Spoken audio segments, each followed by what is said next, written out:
Hello everyone, Mr. Thierry here. I'm going to show you how to use BandLab.com to create a backing track to help you practice songs that you like, exercises you're working on, etc. I'm going to go ahead and save this.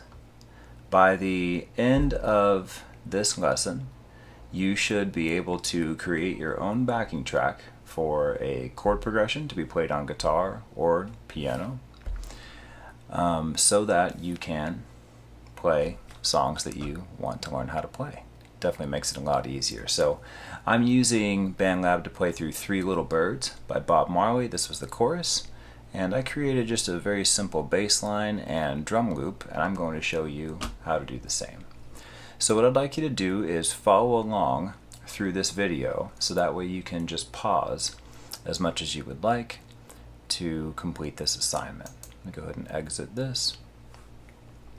Alright, so the first thing you need to do is get to bandlab.com. I'm going to go ahead and log out. Once you get here, it should look something like this. Now, if you're in my class, you should have already signed up for an account. If you haven't done that, you'll go over here to sign up. You'll enter some username, any username you want, enter in an email address that you will check, as well as a password that you will remember, and then sign up. I don't recommend using Facebook because at school I never know if we can use that. Plus I just wouldn't connect it to that anyway. So I'm already signed in. I'm going to go ahead and use Mr. Thierry at Gmail.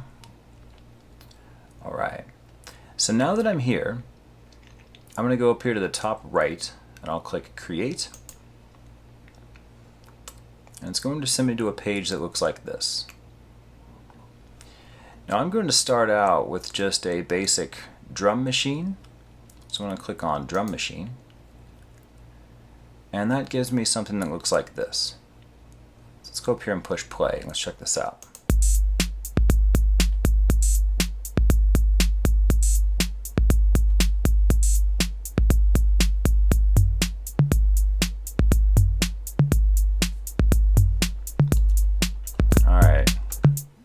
Very synthy, very Napoleon Dynamite-y. Alright, so I'm just going to get rid of one of these to simplify this. All I did was click on that and then push delete or backspace in order to delete that. Now I want this section to repeat over and over again. So I'm going to go up here and click this button. It's a cycle button. If you hover over these things, it'll tell you what they are most of the time. So in this case, this is Psycho. I'm going to click that, and then you'll see a red bar that pops up. Now you can lengthen this, you can shorten this, but I'm going to make this 4 measures, which is 1 to 5, 5 minus 1, 4, because math.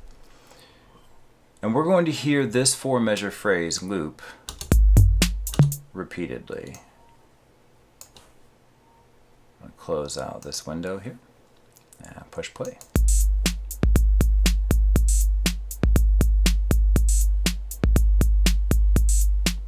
And then right here we'll see the white line start over, and the loop just continues underneath this red line indefinitely. Alright, so let's say you want to make that faster, slower. Up here in the middle it says 120 BPM. This is 120 beats per minute. So that means every minute you'll hear 120 of these beats or pulses. Bum bum. Ba-bum, bum, ba-bum, bum, ba-bum, ba-bum, bum, ba-bum. And so I'm clapping my hands to the beat, and you would hear 120 of those in 1 minute. So if I make this number smaller, you should hear it go slower, because there are going to be fewer beats in a minute. Let's listen to that.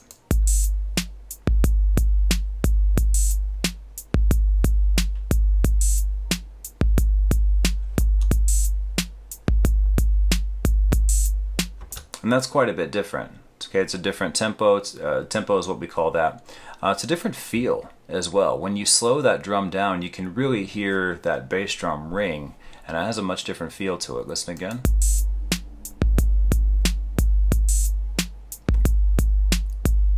That bass drum boom really fills out like it would fill out a car. Cool. So I'm going to go ahead and leave that at 90. Now what I'm going to do is go down here to this bottom left where it says Instrument. I'm going to click that. And this drum machine can be displayed on a grid like this. When you hear these different sounds, they're notated here on this grid. So over here, they do their best to show you a picture of what's happening. So down here, this is the bass drum, kick drum. Down here, this is, up here, this is a hi-hat. This is an open hi-hat. This is a snare drum. So let's listen to that.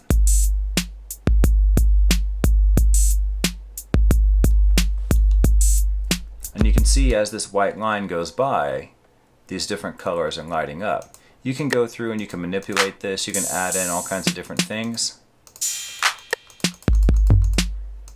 Let's hear what happens now.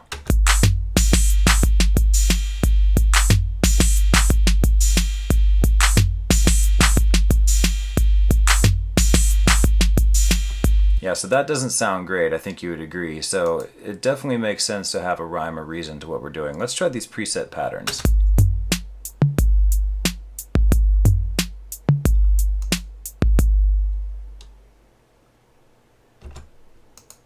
Uh-oh. Oh, these are empty. Okay.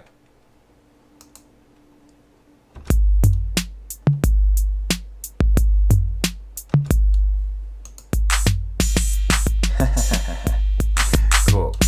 So if you want to delete these things that we just did, which hopefully you do, all you do is go click on them again, and then they go away. So I'm just going to simplify this. Let's try this.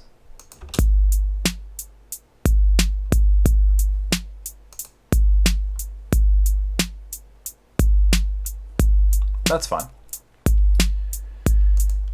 Alright, so now I want to change the sound of that drum, just because I want a different drum sound. So I'm going to go down here where it says instrument, and I'm going to change this from an 808 kit. Now right here there are various drum pads, it says. And those are all just different sounds. Let's try that out. Let's try this fat 90s kit, just cuz. Let's hear what that sounds like.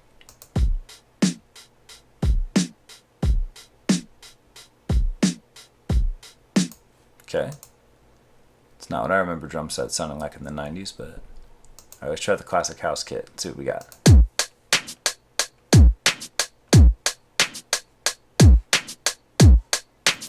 Okay. That's fine, if you're into that sort of thing. Let's try one more. I'll show this abstract hip-hop kit. Why not?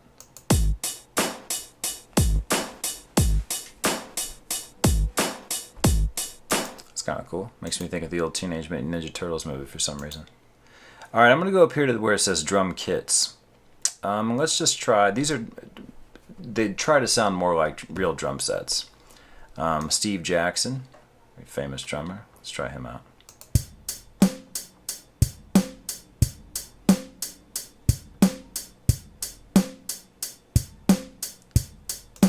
Those drums sound nice, but there's some sort of like high-pitched ring that's in there. I don't care for that. Let's try this one, Empire Kit.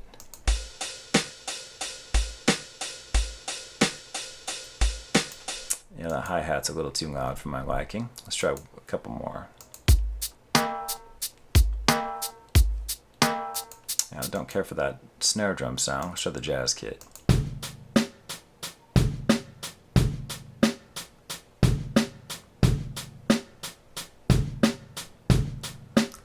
Brooklyn!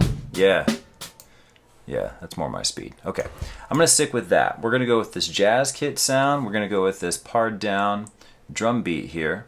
And we're going to go at 90 beats per minute. Now, up here, this thing is called New Project. That's not what we want to call it. So I'm going to go ahead and call this Unit 2. Oh. Practice. Unit 2 practice. Okay, now I'll go over here to the right and I'm going to save this. Notice unit and practice are capitalized because it's a title and that matters. Okay, go ahead and capitalize these, make it look nice. So now I've saved my work so that way I've always got access to this. Alright, now the next thing we're going to do is we're going to program in a bass line to help us with some chord progressions.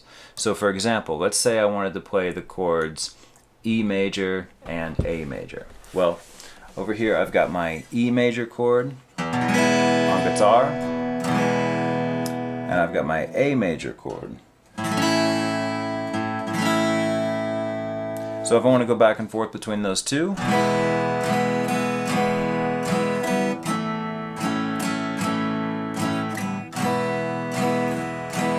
and I want something to help me play along with a steady beat, I can use BandLab here. So now I'm going to go add a track. I'm going to go up here to the left where it says add track. And now I have these options for instrument, voice, mic, guitar, bass. It's important to read all of the directions. Now, so right now we're going to try to create a bass line, but for bass it says plug in a bass to use BandLab as an amp. That's not what we're doing. We're not plugging in a bass guitar. Okay, we're going to use our keyboard to play a MIDI instrument. So we're going to click on Instruments, and now we should be at a screen that looks something like this. I'm going to go down here to the bottom left again where it says Instrument, and it's always going to default to a piano. Now it defaults to showing you how you can play these pitches on a keyboard, so just a regular QWERTY keyboard like you have on your laptop. So for instance, if you wanted to play this note, you could tap the key Q. Q, W, E, R, T, Y. Okay, and then up here 3, 4, 5. Okay, so that shows you how you can use your keyboard to play the piano if you wanted to do that. We're more interested in making sure the notes are correct. So if you know where all the keys are on the piano already, great, good for you. If not, you can click on where it says pitch, right over here to the right, and it'll highlight green. And now you'll see the actual letter names of those keys. So now instead of Q, W, E, R, T, it'll say E, F, G, A, B. So that's the note that we're looking for. So we're trying to play the chords E major and A major. So for a bass line, we don't have to worry about major, minor, diminished, 7, anything like that. We just have to know the note E. So we're going to find E. Sounds good, but it's a bass. So let's get it down low. Bass, E, and then A will be up here. And that sounds okay on the piano, but we get to choose any instrument we want. So let's see if we got some basses here. There they are, basses. Some 808s. Acoustic basses, electric basses, synth basses. Let's try some synth bass. Let's try this modern hip hop bass. Let's see what we got.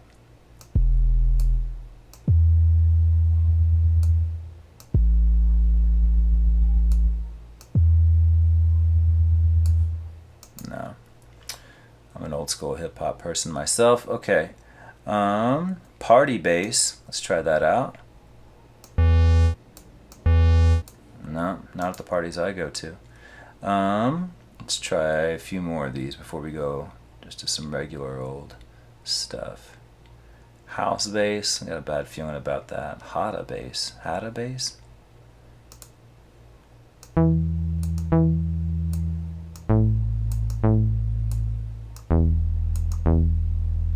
It's kind of cool. I'm going to try to make this lower. I'm going to click on this octave.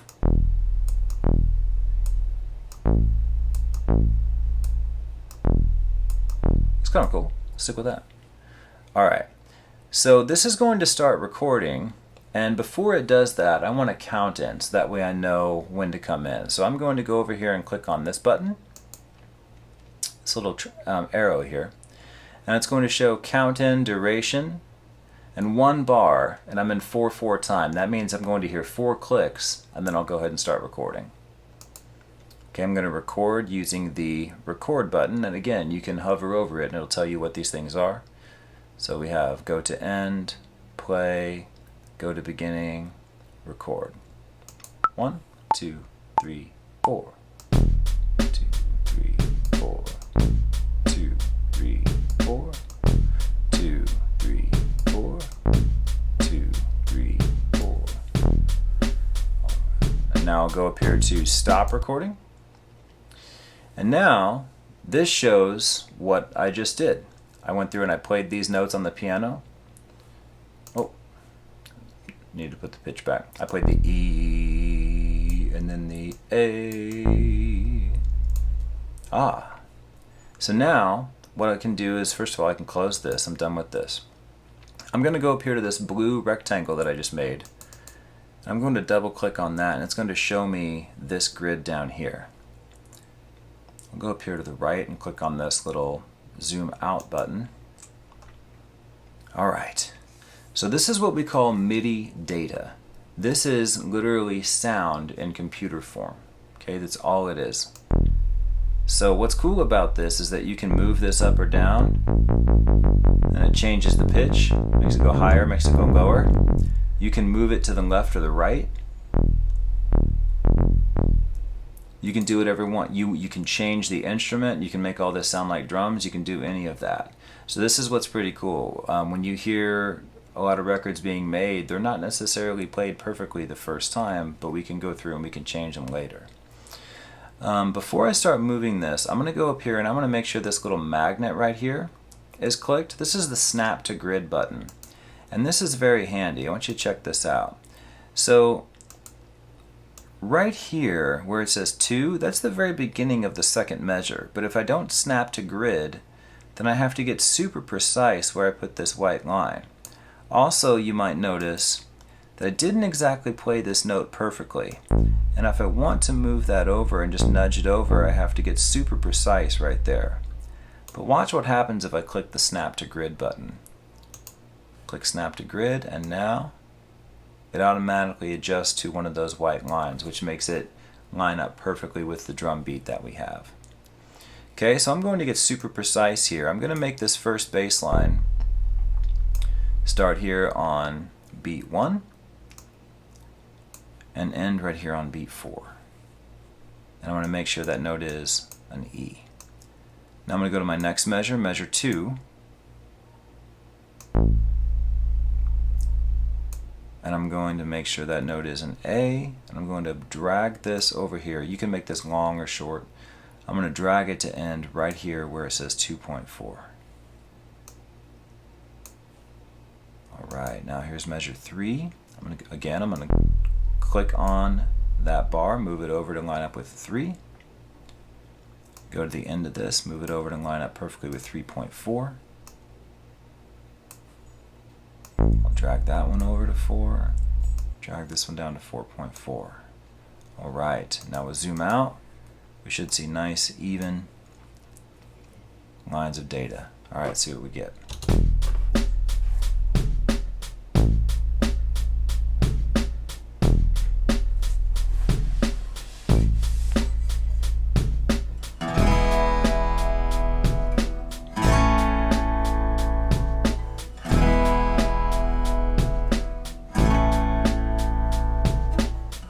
There's something happening here. What it is ain't exactly clear. Okay, yeah.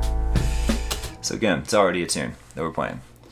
So that's just the chord progression E major to A major. Now, because the bass isn't telling us anything more than E and A, I could also use other chords that use E and A. For instance, E minor to A minor. Let's try that out.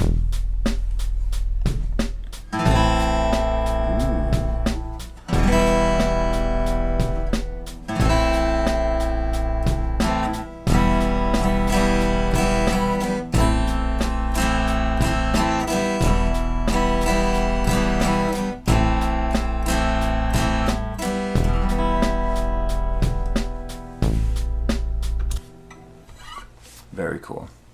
Alright, let's go up here and save our work.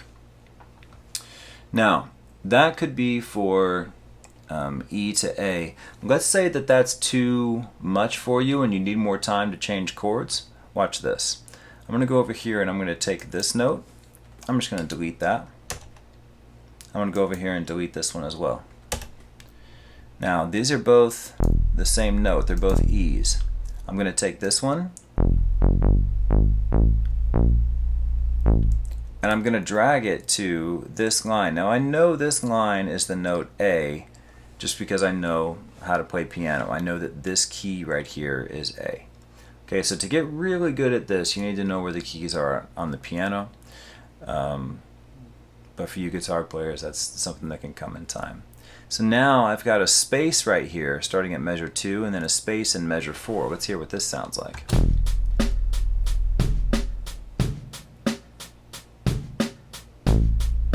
Ah, and now I have more time to change chords. 1, 2, 3, 4. 1, 2, 3, 4.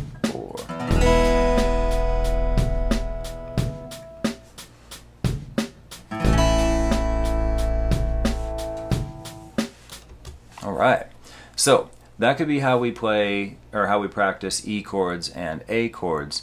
But now let's go ahead and try a few different chords. Let's say we wanted to practice D and G. Okay, well, let's take this one, move it down to D. That's pretty low though. I want to move it up to this D. And I'll put it on that G. Okay, also, just because I want to do something different, I'm going to try an acoustic bass now. Let's try this acoustic bass legato. Let's hear what we get.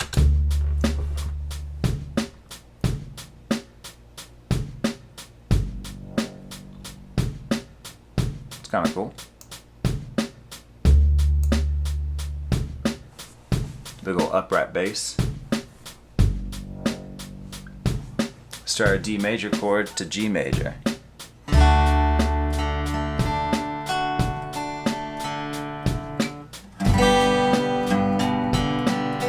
a little out of tune, aren't I?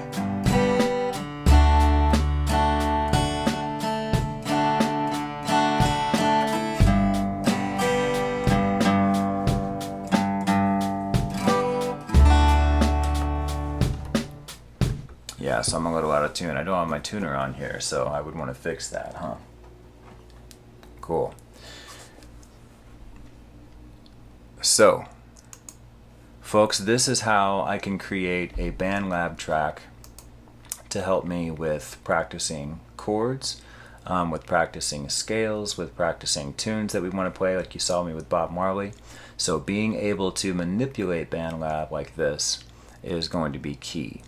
What you're going to want to do is make sure you know where these different notes are. You can click where it says instrument and it'll show you where these are, and that's how you can play the right pitches to put them in the right spot, and then you can just simply move them to the left or to the right to make sure that they're in the right place. What I want you to do, folks, is I want you to create your own project just like this, that's called Unit 2 Practice. Remember, always save your work. And I want it to have some sort of drum beat like this and a bass line just like this with 2 different notes, so that way you can practice 2 different chords.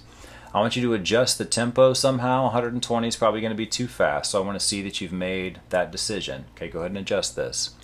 And let's see what you came up with. But the bottom line is that this is supposed to be a practice track for you to help you get better at playing these chords. Go ahead and rewatch this video, pause it as much as you like, work on your track as you're listening to the video. You can slow it down if you would like to, but most of all, have fun. Make it something that you actually want to listen to. Alright folks, I'll see you when I get back.